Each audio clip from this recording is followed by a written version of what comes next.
The Montana wind howled through the valley, sweeping across the frozen plains and rattling the shutters of the small ranch house that stood alone beneath a gray sky. It was a hard land, a place that demanded grit from those who stayed. And no one knew that better than Eli Carter, the man the townsfolk called the Silent Rancher. He wasn't a man of cruel silence, but of necessity. Years ago, his voice had been stolen, not by injury, but by grief. His wife, Anna, had fallen ill during a brutal winter. By the time the doctor's wagon reached them, she was gone, and Eli hadn't spoken more than a handful of words since. He worked the land like a ghost, feeding stock, mending fences, breaking horses. He answered the rare visitor with a nod or a quiet "evenin'." Most people stopped calling after a while. They said Eli Carter was as cold as the snow he lived under. But that winter something changed. It happened on a night when the wind cut sharp as a knife, the sky swollen with storm.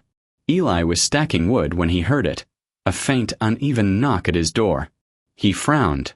Nobody came this far out in winter.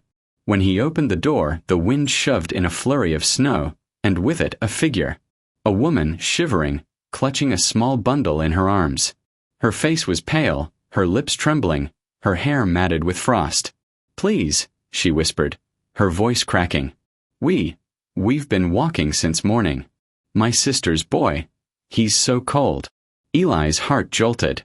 She opened the blanket enough for him to see a small child, no older than 3, his cheeks flushed from fever. Without a word, Eli stepped aside. Inside, the fire snapped and hissed as he fed it fresh logs. The woman huddled near the hearth, rubbing warmth into the boy's small hands.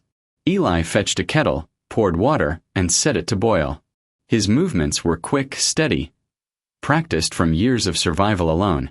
When he set a tin cup beside her, she looked up at him, eyes filled with gratitude. "I'm Clara," she said softly. "Clara Hensley. We came from the next town over, trying to reach my uncle's place in Livingston. But the snow, it came too fast." Eli gave a small nod. "You're safe here." His voice was rough, low, but gentle. Clara blinked. "You can speak." He almost smiled. "Some." Her lips twitched. "Then I'll do enough talking for both of us." She smiled, but her voice trembled from exhaustion. The boy stirred weakly, and Eli saw the worry flicker in her eyes. He brought a clean blanket, wrapping it around both of them. When he did, their hands brushed. Hers were trembling but soft, and the touch felt like the first spark of warmth in a very long winter. For days, the storm raged, trapping them in the cabin. Eli tended the stock in silence while Clara cooked what little they had: biscuits, beans, coffee that had long gone bitter. But somehow, with her there, the quiet didn't feel so empty. Each evening, Clara told stories to the boy, little tales about prairie fairies and brave cowboys, her voice soft against the crackle of firelight. Eli sat by the table, whittling a piece of wood, pretending not to listen. But he always did. On the 4th day, the boy's fever broke. Clara cried quietly, shoulders shaking, while Eli rested a hand on her back. She looked up at him through tears. "I didn't think we'd make it," she whispered. "If you hadn't opened that door." Eli shook his head. No one should face a storm alone. Her gaze lingered on him. "You've faced many, haven't you?" He hesitated, then nodded once. Clara's expression softened.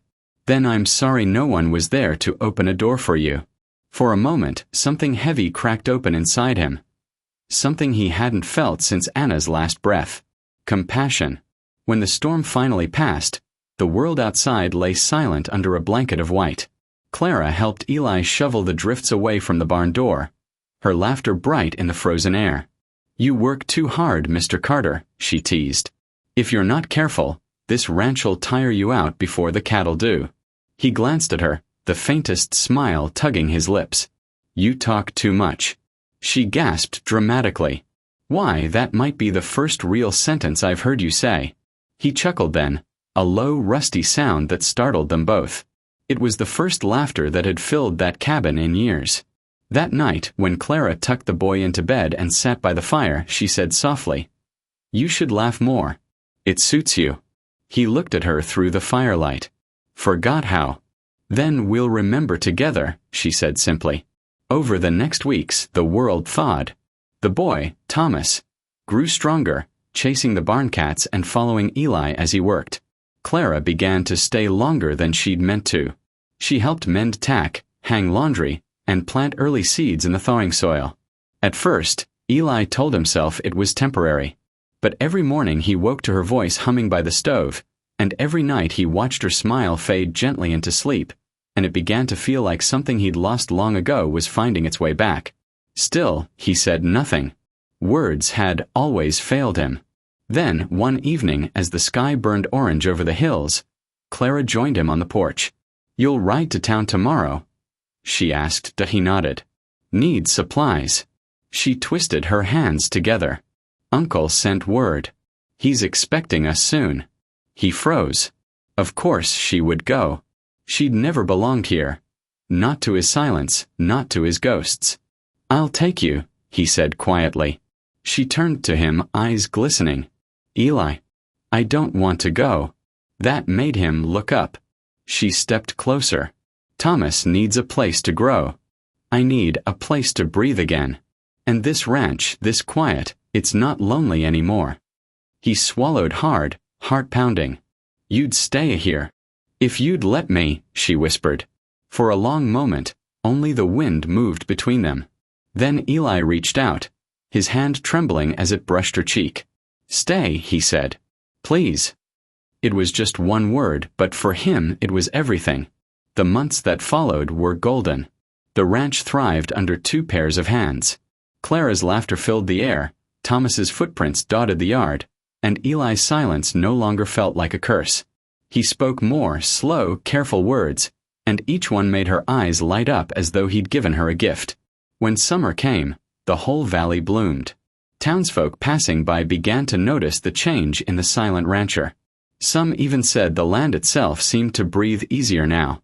Then one afternoon, as thunder rolled in the distance, Clara came running from the house, calling his name. "Eli." He turned just in time to see Thomas chasing a ball toward the pasture, and toward a startled horse. Without thinking, Eli sprinted. He caught the boy just before the horse reared, pulling him to safety. They tumbled into the dirt, and Clara's scream broke through the thunder. When she reached them, Eli was cradling the boy, breathless but unhurt. "Are you all right?" she gasped. He nodded, catching her trembling hand. "We're all right." Tears streamed down her face. "You scared me half to death." He brushed a thumb across her cheek, voice breaking softly. "Couldn't lose you both. Not again." Then, in the gray light of the storm, he kissed her. It was gentle, hesitant, like a man relearning what it meant to live. By autumn, the ranch looked different. Not in the fences or the cattle, but in the warmth that lingered. Clara's garden grew behind the house. Thomas built his own small corral for a pony Eli bought him. And every Sunday, Eli's wagon carried all three of them to town, together.